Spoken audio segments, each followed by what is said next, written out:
Parce que toute la semaine, nous sommes en région parisienne, à Montreuil plus précisément, avec Nicolas Repère. Bonjour Nicolas. Bonjour Nicolas, Apolline, vous êtes bonjour à en tous. direct pour RMC ce matin. Des villes comme Montreuil, il y en a de moins en moins parce que c'est une ville qui est toujours dirigée par une mairie communiste. Oui, le maire Patrick Bessac a été réélu en 2020 dès le premier tour avec une liste d'union de la gauche. Une liste qui allait des écolos aux insoumis en passant par les socialistes. Cette commune de plus de 100 000 habitants est donc la plus grande, dirigée par un élu communiste en France après la perte de Saint-Denis lors des dernières élections municipales. Et c'est l'une des rares villes de ce qu'il reste de la ceinture rouge en région parisienne.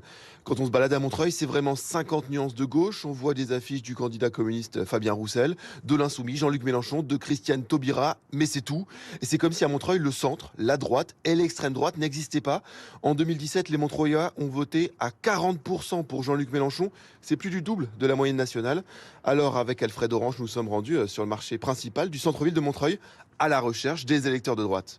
Bonjour messieurs, on cherche des gens qui votent à droite. Ah, pas moi. J'ai toujours voté à gauche. Premier tour, moi je vous dis c'est Mélenchon ou Hidalgo. Non, mauvaise pioche. Mauvaise pioche, désolé. Mais si je peux me permettre, qui est-ce qui vote à droite ici? Bon courage sur le marché. Qui vote à droite ici? Vous savez, j'en ai marre de la politique. Mais vous votez plutôt à gauche ou plutôt à droite? Je ne sais pas. Je vote pour ceux qui pensent aux petits. Vous votez pour qui? Je vote pour Mélenchon. Ici, on est une ville multiculturelle qui démonte tous les discours actuels sur la guerre civile larvée ou souhaitée par les uns et les autres. Et on y tient, quoi. Et pour finir de s'en convaincre, il suffit de regarder les entrées du marché. Elles sont quadrillées par des militants de gauche.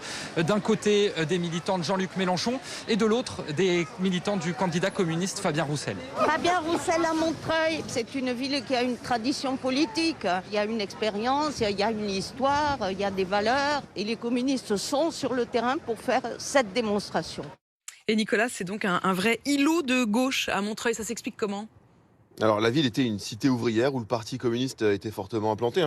Ensuite, depuis les années 70, elle a attiré des artistes, des gens du monde du cinéma, de la télévision.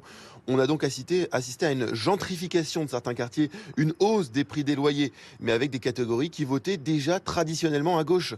Alors, pour vous donner une idée, aujourd'hui, sur les 55 élus au conseil municipal, 2 seulement ne sont pas de gauche. C'est le cas de Muriel Mazet, représentante Les Républicains. Elle n'a pas voulu nous rencontrer dans un café de la ville car, selon elle, on ne peut pas exprimer des opinions de droite sans risquer une remarque, une insulte, voire même des violences physiques.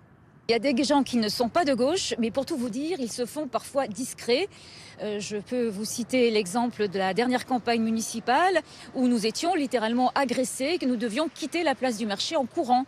Donc beaucoup de Montreuillois n'osent pas toujours se montrer parce que c'est devenu politiquement incorrect d'être de droite ou du centre à Montreuil. Et dans la caricature que la municipalité actuelle veut bien faire passer, qui dit toujours la droite et l'extrême droite d'ailleurs, il ne faut surtout pas essayer de différencier, on est forcément blanc, riche et raciste. Et preuve de cette effervescence de la gauche à Montreuil, ce soir la France insoumise organise un grand rassemblement pour la présidentielle. Et le candidat communiste, lui, Fabien Roussel, sera en meeting dans la ville la semaine prochaine. Merci Nicolas Repère. On vous retrouve donc toute la semaine en Seine-Saint-Denis, RMC chez vous. C'est vraiment aussi être au plus près de vos considérations, de vos demandes, de vos préoccupations avant cette campagne présidentielle. Il est 7h12 sur RMC. À suivre dans Apolline Matin sur RMC.